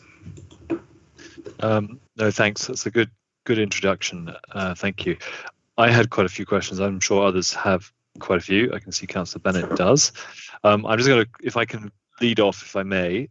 This is more, I suppose, to Mr. Bertland than to you, Mr. Collins, which is clearly going back to the conversation we just had about risk and how we do portfolio construction. The starting point for this, as with anything else, as a new asset class, if we were to consider it, needs to be how it fits in with our strategic asset allocation. What does this do when we optimize our portfolio to risk and returns? Is it material? Is it helpful? Have we done that work? Yes, we have. And it was one of the options considered as part of the kind of optimization type, the risk type work that we did last year. Good. Okay, I can't remember it, but that doesn't mean anything. So I think if we were to take this forward, I think that that's where we need to start from. I guess then the second thing going through my head is in terms of sources of return. I take your point about rates, and this is mainly variable rates, so less affected by changes to yield curves in terms of returns. But there's a material piece around credit risk, and there's also a material piece, if I've got it correctly, about manager skill here in terms of picking things. And I suppose on the credit risk side, if we're currently rather simply but quite beneficially allocating to equities, so the sort of lowest level of the capital structure, if you think of it in certainly for a company, okay, this is slightly higher up, but there's a strong correlation, particularly for high yield, with times that are good for equity holders are probably times that are good for, I would guess, you can correct me, for high yield issuers and vice versa. So when we go back to that optimization, I would presume there's quite a strong correlation between the two asset classes, and I therefore question the sort of diversification benefits. And the other piece is that this seemed to be layer upon layer upon layer of managers and people and clever people doing clever things, which, as I said up front, just sort of concerns me. Where some terribly clever person is supposedly going to pick the next winner, and the sad thing is that all the stats say they never do. So I'd be concerned about this. And I guess the third thing I've got to throw in the mix, just to make seeing it's on the agenda, is from an ESG perspective. I thought quite a lot of this market is in like US shale oil drillers and things who've been issuing high yield merrily, and the US market's quite big in that. And are we really sure that that's where we should be putting our money, both for financial and ESG reasons? Anyway, sorry, a whole laundry list of things to think about. That's cool. Let me try and answer them in turn. The correlation with equities, I think it's correct. These are growth assets, or what we call growth assets, because these are assets that generate a return. They're not, as I said earlier, they're not safe haven assets such as gilts or US Treasuries, or indeed as investment grade, because as I wanted to try and emphasize, the issuers underpinning these assets are the more risky areas of the corporate market, and indeed of the sovereign market when you look on the EMD side of things. So is it correlated with equities? It is. So is it a diversifier in that sense? Well, it is a bit of a diversifier because, of course, it's not 100% correlated. And obviously enough, there's that sort of point that you're a bit higher up the capital structure. But there is a general correlation, strength of correlation, which you've identified. But so it's sort of directional. Yes, most times if equities are going up, these will be going up and vice versa. But the difference, I suppose, is the drawdowns are lower, and they're lower by, we can get statistical, etc., but by about a half. Maybe it's 2/3, maybe it's a half. So when equities hit a bad period, they may be down 15 or 20%. For example, Q1 of this year. A multi-asset credit strategy would be down in that environment as well, as indeed they were in Q1, but they were down something more like 8 or 10%. So it goes back to, it's the old story, there's no free lunch. So yes, there is a correlation, but you have a drawdown pattern, which is, I would say, materially, better, or a fair bit better. And you're getting a proportionate amount of return. And we talk about an information ratio or a Sharpe ratio, I suppose, to be more correct. But if you're getting 4 or 5 or 6% return with that lower drawdown, I think when we do our portfolio construction analysis, it does improve the overall risk return profile of a portfolio, mainly through dampening the drawdowns. So I accept your point on the correlation, but I think it's the drawdown pattern is maybe where some of the benefits of this approach come in, because they still generate the returns over time. But it's one of those, it is a balance between the two. Your second point was, is it a lot of clever people doing a lot of clever things? To an extent, yes, but I think there's more, well, there's probably more transparency, but the structure of these, you know a lot of what's going to come out of it at the very start. And let me explain what I mean by that. And maybe I should have said it at the outset. In all of these cases, it's one manager doing the max strategy. So it might be 4 or 5 different asset classes, but it's one manager putting those 4 or 5 asset classes together. So it's one group of people rather than 5 managers, and you need to look at them all and track them all and all of that sort of stuff. So it's one manager doing it. And as you look at different managers, you know they do sort of different variations of it. But you should have a good idea, and you would have a good idea of what that variation is for manager X and what that variation would be for manager Y. So manager X might say, we basically only do high yield bonds and bank loans. That'll be 80-90% of the portfolio. And we might do a little bit in, say, asset backed. So I suppose my point is, you'll have a fair idea of what will be in that portfolio and hence what that manager should be doing for you.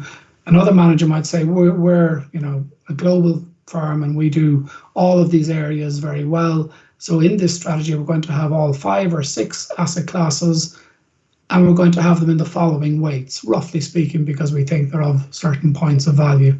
But again, the point is, in that case, you have a fair idea of what the portfolio will look like, even sort of before they do any activity on it.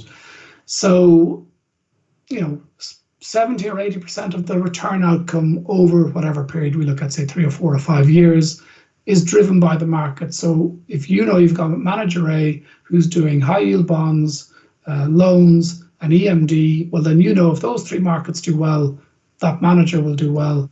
And then you sort of try and hopefully can see that they will have then done, sprinkled a little bit of gold dust on top of it and generated some incremental return on top of that. But I suppose my point is, the general structure of that portfolio, you should know, and you would know what that would be like sort of in advance. As I say, the manager's skill is then to, pick the best names in each category, pick the best issuers. So they will do that type of activity, and you do want them to do that. And they will also move between the asset classes a little bit, but sort of, you'll know the general pattern of the portfolio all the time. So, so yes, you are asking these managers, and you were giving them a reasonably high degree of active freedom, you could say. But I would say it's in the context of having a good understanding, a good knowledge of the general layout of the portfolio all the time, because managers will be very clear on the general areas that they will, where their emphasis will be. And I think you would see that it's relatively, although it may seem there is a lot of moving parts, I think when you do see a portfolio in the flesh, so to speak, that you have a fair degree of knowledge up front as to what it would look like and what it would feel like. Okay, excellent. Pause on the other points, because I'm just conscious that we've had quite a long piece, and I'm just keen to bring in some other voices. So, yes, Councillor Bennett, I know you had a question. Yes, thank you, Chair. Mr. Collins, I was just looking at the slide which sort of sets out all the types of credit and debt and bonds that go into multi-asset credit. And yes. When you say a single manager sort of puts together the fund, at what level is he or she doing that? Does he or she know the actual securities underpinning each part of it? So know if he's got some emerging market debt, that actually which country that is, if he's got some sort of subprime corporate bonds, which companies they are. So is he going down to that level of detail and thus determining what the risk of default or the sort of credit risk of that fund is, or is he or she buying it from someone who's already? put a lot of stuff together and said, here, buy some emerging market debt, buy some high yield bonds? No, it's the first one. It's very much the first one. So the manager, the manager is doing everything, if you want to think of it that way.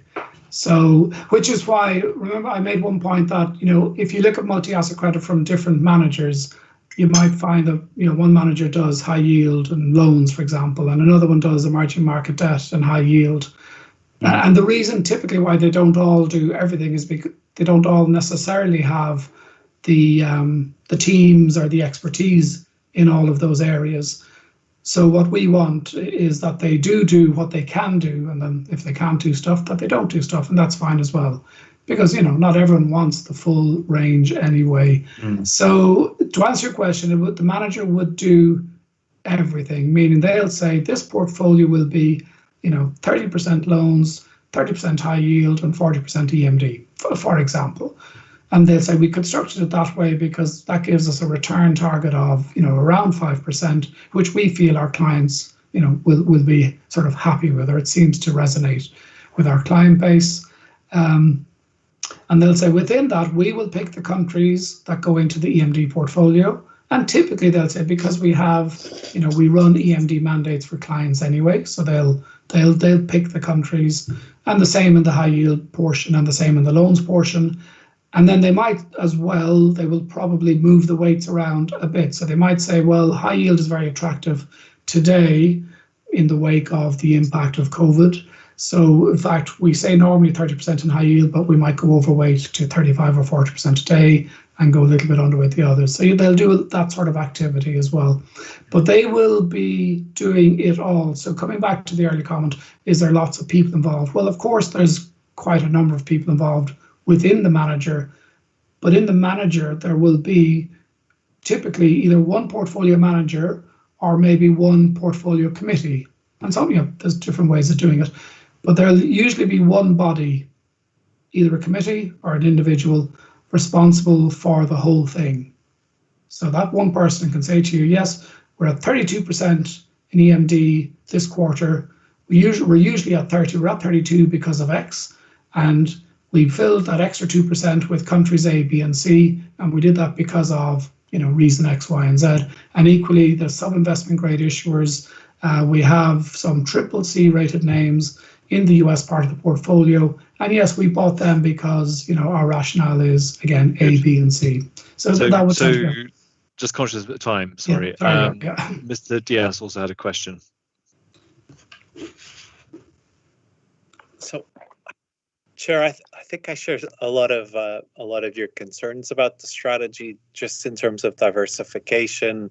The diversification between, let's say, U.S. high yield and U.S. equities is probably no lower than the diversification between U.S. equities and Japanese equities, for example.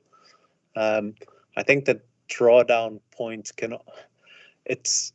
I think it can also be challenging, partly because it doesn't necessarily take into account the illiquidity of the assets. So yes, the fund might be down 10, 15% in Q1, but if we actually went to market to try to sell it, it might be, we might take a slightly lower price for it. I also think that returns, there's a risk here that we're equating yields with returns as well, that we're not taking into account potential credit losses. So I guess it's just an area where I'm very optimistic about considering that the alternative might be equities. Thank you. That's really good input. Mr. Davey. Yes, Mr. Chairman, I suppose the UK equity market yields almost 4%, 3.9% at the moment. So the return is barely more than equities. And just for my own information, because I don't understand, the secured finance, which is predominantly investment grade, therefore must be lower risk. You're taking 1% less in terms of expected return. But what's the difference in the degree of risk between the secured finance and the multi-asset credit? Yeah, the secured finance assets are well much more secure. So essentially, they're usually assigned to the assets underpinning the bond in question. As I said, the most common example is probably a book of mortgages. But you can have other examples: credit card receivables, royalties. If you go into sort of financing entertainment projects, etc. So any sort of stream of money can be converted into a secured asset by putting a structure in place. And the bondholder then has a claim on the underlying assets. So that clearly is a greater level of security than an ordinary corporate bond where you have a claim on the company but not on any particular assets. Hence the yield is lower. Yeah, in credit rating terms, they generally equate to being investment grade. Not all of the securities are rated, but that would be typically the type of rating that you're getting. But they're used in a strategy like this, which is predominantly sub-investment grade, because you tend to find that the secured assets have a slightly higher level of return because they're not very liquid. So it's going back to the point of liquidity that was mentioned a few minutes ago. The other point I mentioned was managers will do things, a fair bit differently within this, and also the return expectations can vary. So I think you see 4 to 6 quoted quite a bit. Some managers will be quite, I suppose quite conservative in this space because they know that a lot of clients feel, yes, these are sub-investment grade, there will be defaults, therefore we know our client base wants the sort of safer end of this more growth type of fixed income, and they will then tend to have a lot in secured. So there's a few managers in the appendix, and one of those managers actually would do that a lot. They would have a lot of secured assets, and indeed they will have a certain amount of investment grade as well. Someone else. Sorry to interrupt you. I'm conscious of time because I did promise everyone that they would get some dinner at some stage. So this is a very interesting area. I mean, colleagues, my view on this is that the recommendation, if you go to paper A10, is that we note the content of the report. I think that's fairly uncontroversial, and give consideration on whether to pursue an allocation to multi-asset credit. I don't think I'm in a position, unless others are, to opine very strongly one way or the other. I say I'm probably marginally negative, but I wouldn't want to rule it out. I think we need to really understand this. This is the recommendation from our advisors. So I would sort of repeat where I thought we got to in May, which I think those of us who are interested, maybe all of us, but certainly those of us who are interested, need to go and have some probably more in-depth conversations. And annoyingly, we probably would have preferred them in a room around a table rather than on one of these calls. But I don't think that we're going to get to a place where we're all comfortable and have gone to the right level of detail tonight to form a strong view, is my takeaway. But colleagues, again, Mr. Burton, you have your hand up. Yes, I don't know whether it would be useful to see a sample manager or get a sample manager to. I exactly don't want to do that. I don't want. No, I don't want a bunch of salespeople. That may prejudge. I don't want a bunch of salespeople coming along and spinning their lines and being, very credible and lovely with lots of pretty pictures. I think we want to try and work at least conceptually this out with you, with your team, who should be agnostic about this, rather than being exposed to people who've got where it's not a conflict of interest. It's overtly their job to try and flog us funds. So if we could, I'd like us to, if the committee's in agreement, others may think it's not worth doing at all, or some other people may think they've got enough information to want to go ahead now. But my recommendation to the committee is that we do further work on this to get ourselves either more comfortable or to get to a place where we've concluded it's not for us. Colleagues, again, same process. I'll assume your assent to that unless you dissent. So dissent away if you wish. No, I agree with you, Councillor Marshall. Yeah, we need more discussion on this. Yeah, I just think it's a subject that needs several hours probably of time, rather than unfortunately being taken on, in a pack with lots of other stuff. and indeed there's a question from Mr. Hubbard here, which I will repeat in case others haven't seen it. What problem is Mac? Oops, it's gone. Is Mac trying to solve, and what are the other potential answers? And Councillor Lowry's also put some things on the chat. So shall we leave it there, if that's okay? So we've noted, we've considered, and I think we haven't decided not to, but we haven't considered to, and we'd just like to continue to do more work on this with our advisors, if that's okay. So maybe one officers, if we can follow up afterwards about who would be interested in forming a sort of working group around this, potentially with Mercers. I think that might be the way to go. Good. Moving on, thank you very much to Mr. Collins. Very kind of you to come to our meeting, very helpful and informative. Thank you for your advice, and thank you for staying with us till after 8 o'clock on You're very welcome. evening. Thank you. Ever more autumnal Monday evening. Let's move on to paper A11. I'm going to propose, if I may, that we take this in the substantive discussion in part B, because there's quite a lot of information in part B which we can't talk about here. So I know there's a recommendation for a decision, but I think, can we park that till part B, please?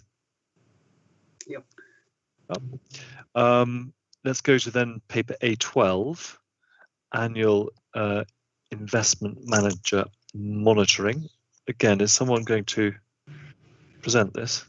Yes, indeed, and it will be my colleague Sam Yindle who will present it. Having said which, it should be noted that we've had this discussion before, that I would regard this really as being a part B discussion rather than a part A one, to the extent there is there is commercially sensitive material in it.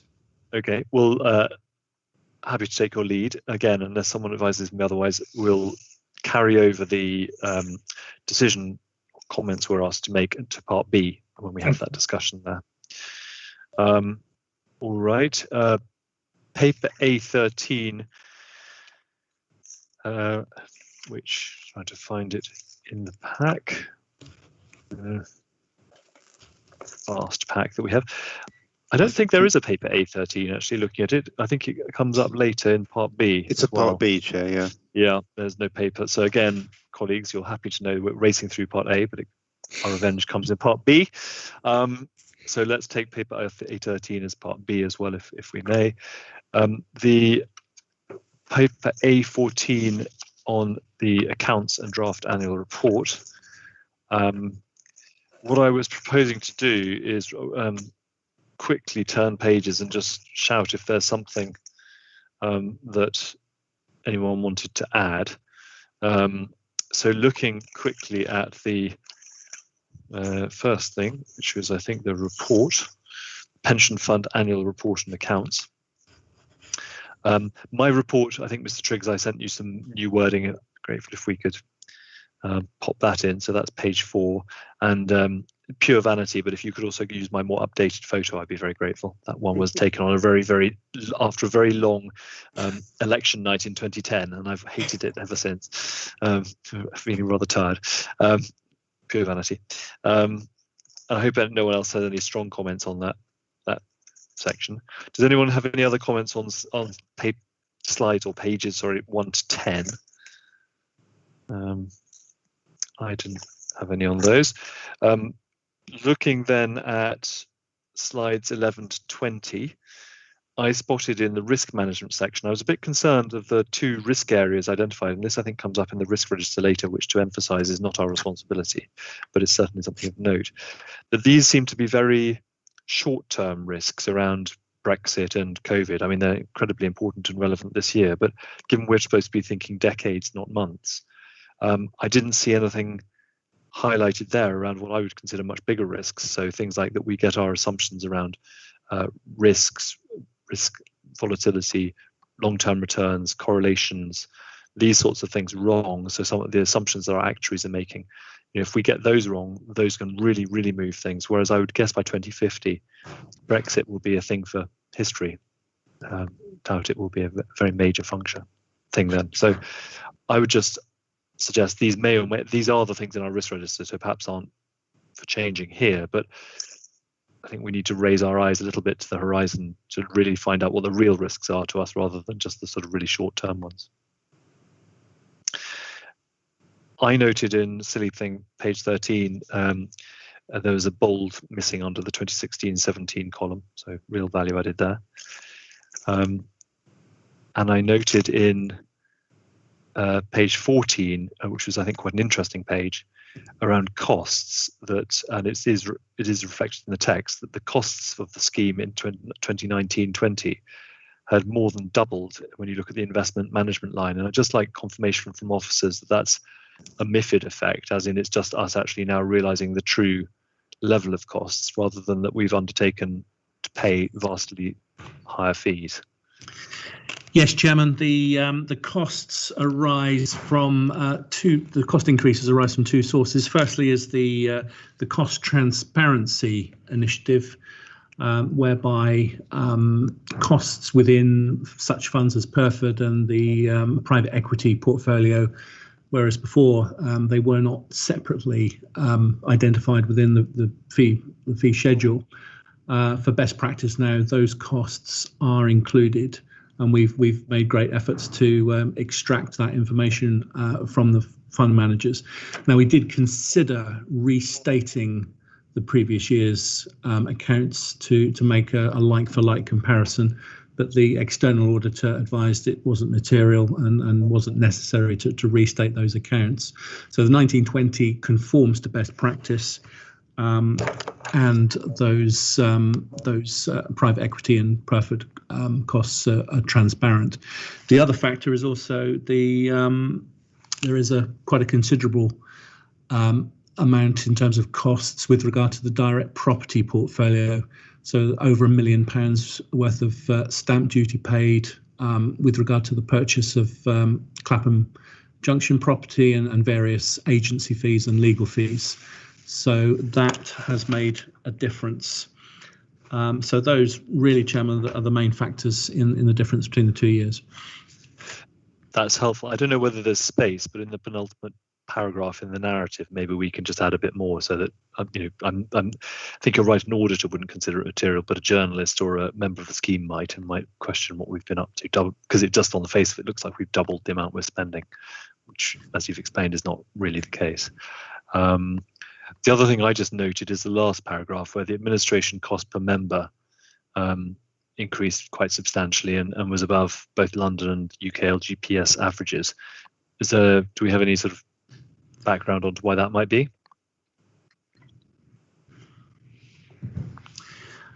Mr. Hobson, would you have any insight in that particular cost category?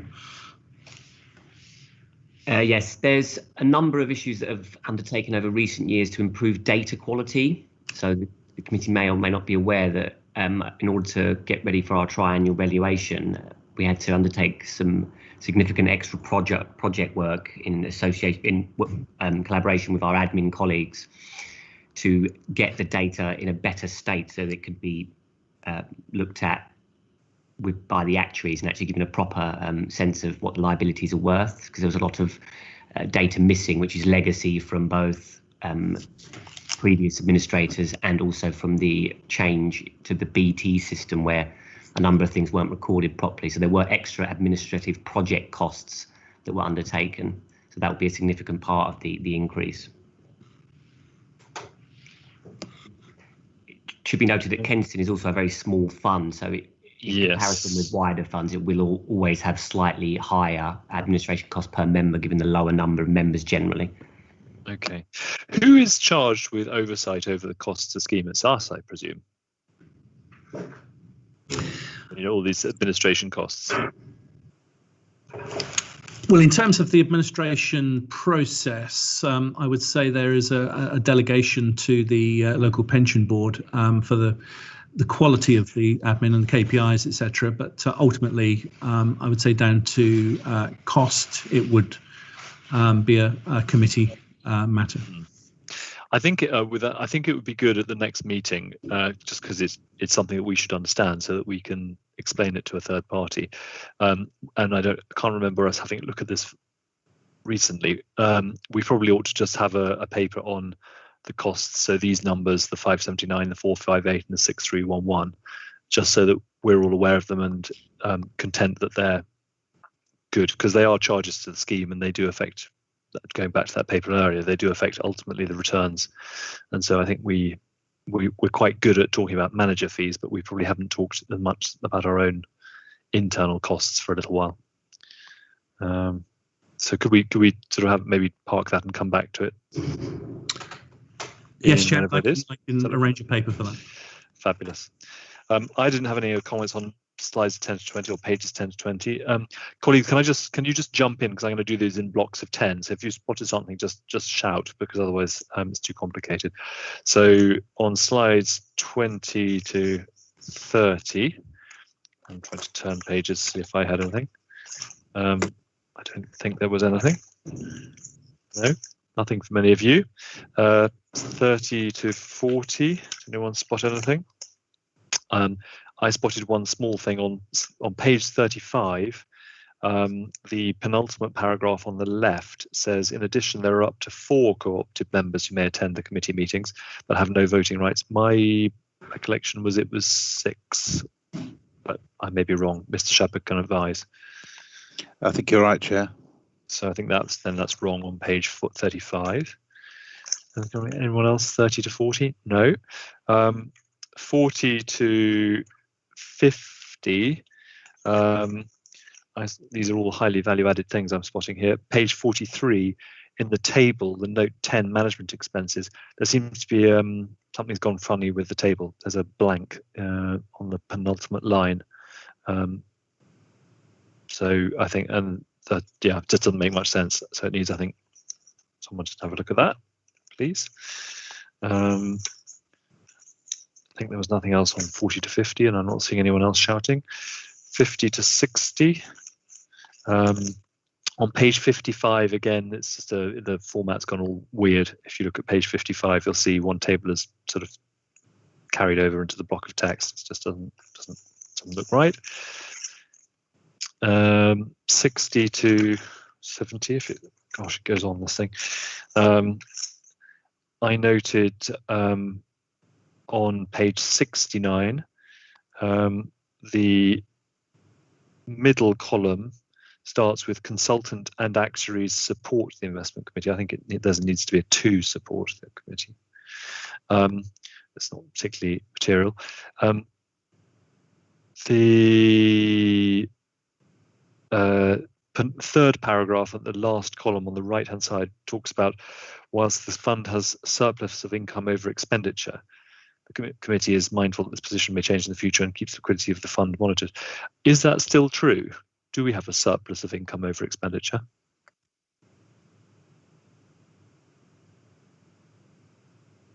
Mr. Triggs? That I think, Chairman, will need to be corrected, because I think it is the case now that the expenditure does exceed the income. Okay, so yeah, let's correct that. And I think liquidity is again one that we have talked about periodically in the past, but I think given that it would be useful to refresh our memories on liquidity, and for new members to reaffirm or disagree with our historic position, which was we wouldn't invest to try and generate liquidity per se. If we ever needed liquidity, we'd sell a strip of our existing investments. But I think liquidity as a subject is a good one perhaps to return to at a future point. 70 to 80. I hope I'm not the only person who read this, by the way. Maybe I'm the only person who doesn't sleep well at night.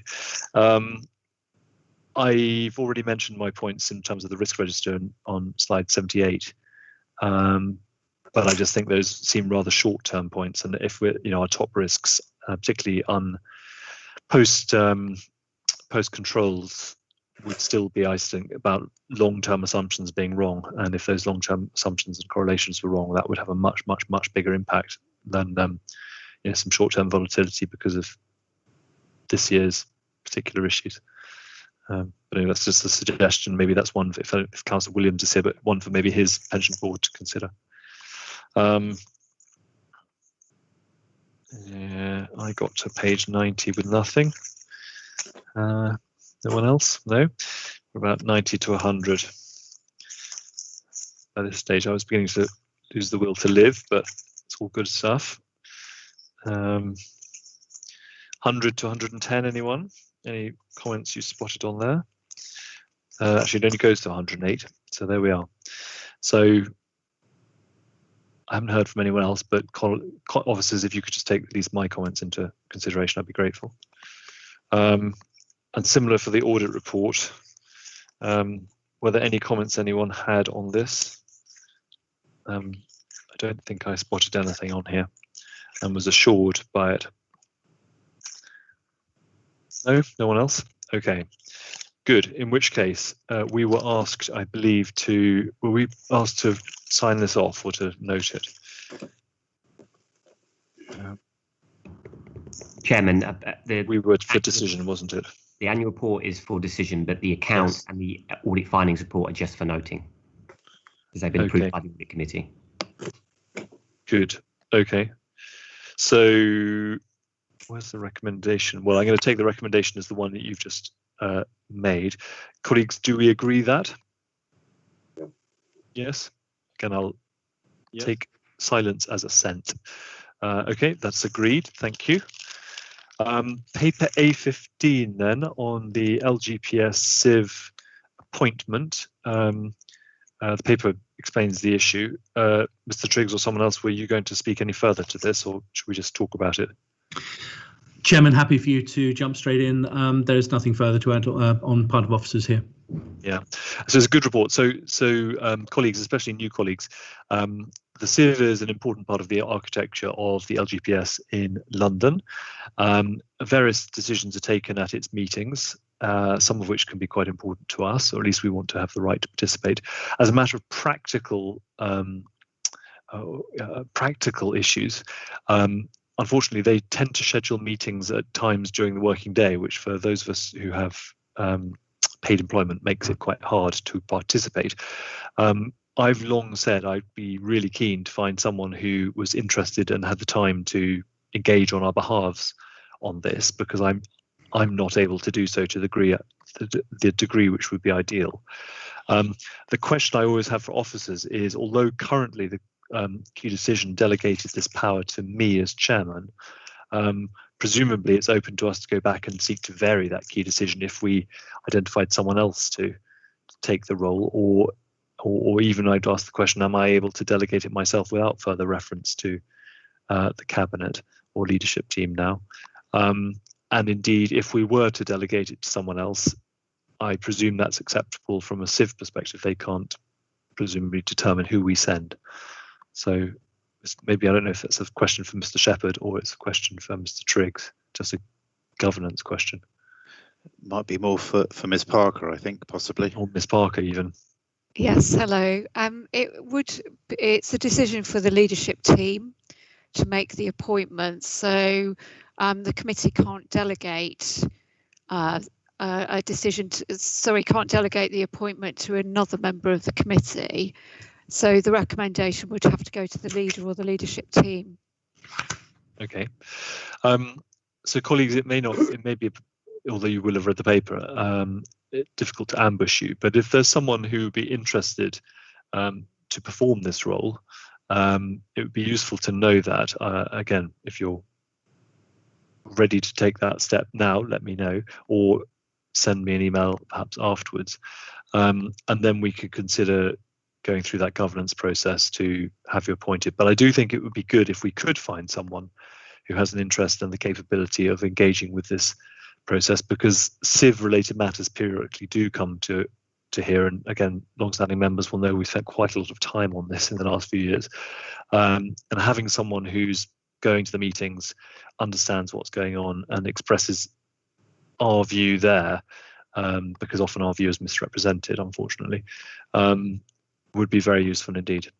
But I'm conscious quite a lot of us have, similar to me, day jobs which could make it difficult.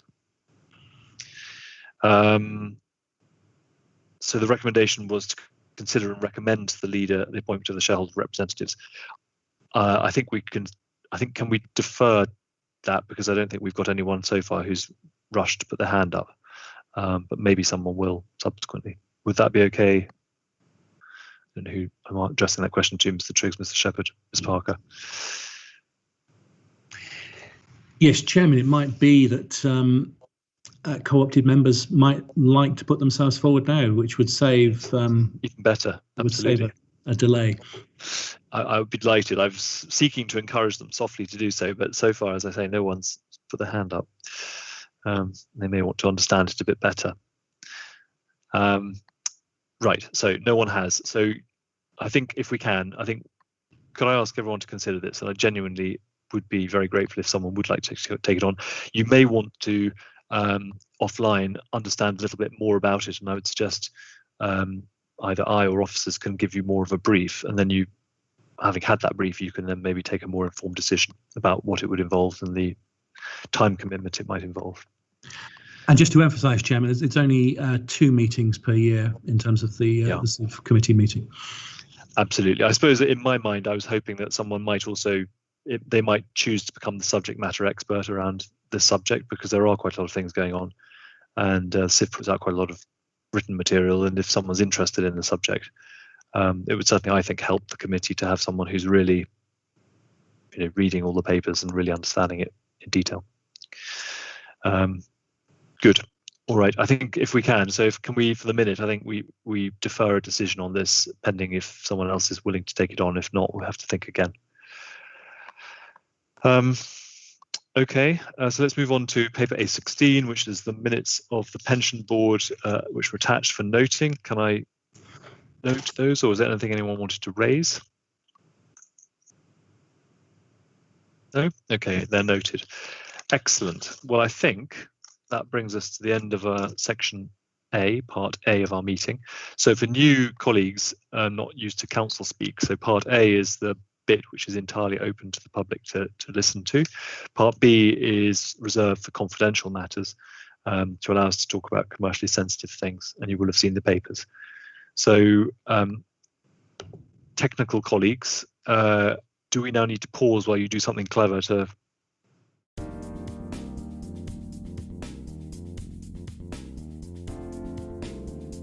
taken? Obviously, we need to make sure that only the necessary people, which is council officers, members, and I think Mercers and initially CBRE are in the room. Obviously, then CBRE can leave once their item has been discussed. But we need first the committee, obviously, to agree the resolution. Yeah. Absolutely. Good, but technically it's fine. Good. Well, I'm going to resolve then that we move into part B. Councillor Wason, can I ask you to second that? I will second that. Thank you very much. And colleagues, again, the same basis. Can I take your assent unless you wish to dissent? I think that's agreed. Okay, so if we can then move into part B.